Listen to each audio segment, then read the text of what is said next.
Bonjour, nous sommes aujourd'hui aux universités de l'économie de demain et nous sommes avec Olivia Grégoire, ministre déléguée en charge des PME, du tourisme, du commerce et j'en ai oublié un, et de l'artisanat.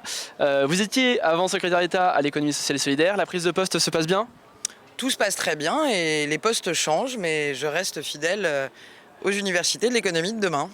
Le thème du jour c'est la sobriété. Aujourd'hui pour les PME, c'est quoi la sobriété pour une PME? Quelles doivent être les actions qui doivent être menées pour les PME d'un point de vue de la sobriété? Je dirais il y a des actions qu'on peut tous partager. Le bon sens, il est collectif, hein, donc ça peut passer déjà par cet été, certaines PME, notamment les commerces qui avaient de la climatisation, ont baissé leur niveau de climatisation pour éviter de dépenser trop d'énergie. Il y a eu aussi la demande par le gouvernement et le décret pris qui impose à nos PME et à nos commerces principalement de fermer l'accès à leur boutique quand il y a de la clim. Ça sera aussi les publicités lumineuses qui parfois foisonnent un peu trop à des heures indues, à 3 ou 4 heures du matin, en bousillant en réalité de l'électricité de façon un peu inutile. Donc ça, je dirais que c'est un peu, sans oublier de mettre en veille ces appareils électroniques. Vous savez, ce sont des gestes que chacun d'entre nous, en tant qu'individu, et chaque patron de toute petite entreprise, qu'il ait des salariés ou non, peut mettre en place. Après, au-delà de ce bon sens qu'on partage tous, il y a des mesures peut-être et des approches qui sont un peu spécifiques en fonction des filières, en fonction des secteurs. J'ai en charge par exemple le commerce, l'artisanat, le tourisme.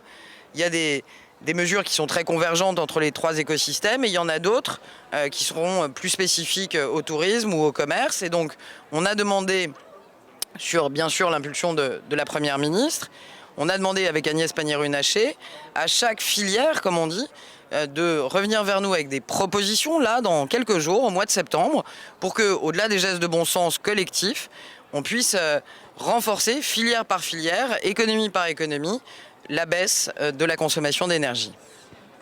Et la question de la sobriété, peut-être qu'elle s'adresse surtout aux grandes entreprises. Là, on parle beaucoup de petits gestes, peut-être pour les PME. C'est vraiment un combat général, d'après vous? Non, alors je sais qu'il est de très très bon ton en ce moment d'opposer. Alors j'ai bien vu hein, les riches et les pauvres, les PME et les grands groupes, mais je ne serai jamais sur ce terrain que je pense assez délétère d'ailleurs pour le pays.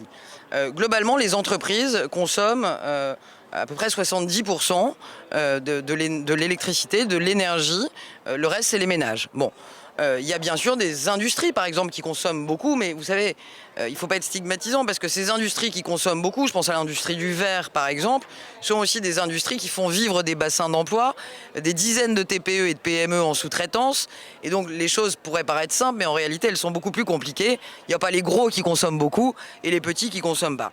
Il y a des industries qui sont très énergo-intensives, énergivores, qu'il est aussi très difficile d'arrêter.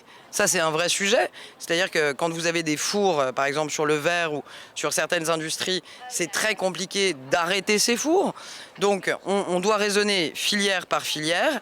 C'est pas parce qu'il y a des industries plus énergivores que les patrons de TPME doivent se priver de ces gestes. Et vous savez,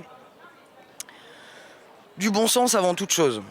Un patron, un petit dirigeant de TPE qui est boulanger ou un vendeur de chaussures qui a 2 salariés, la première chose qu'il voit, lui, c'est l'augmentation de sa facture d'électricité ou de gaz. Bon, donc par principe, lui-même, il va faire des efforts parce que le premier qui voit qu'il est impacté, c'est le dirigeant quand il paye ses factures. Donc il faut rappeler le bon sens.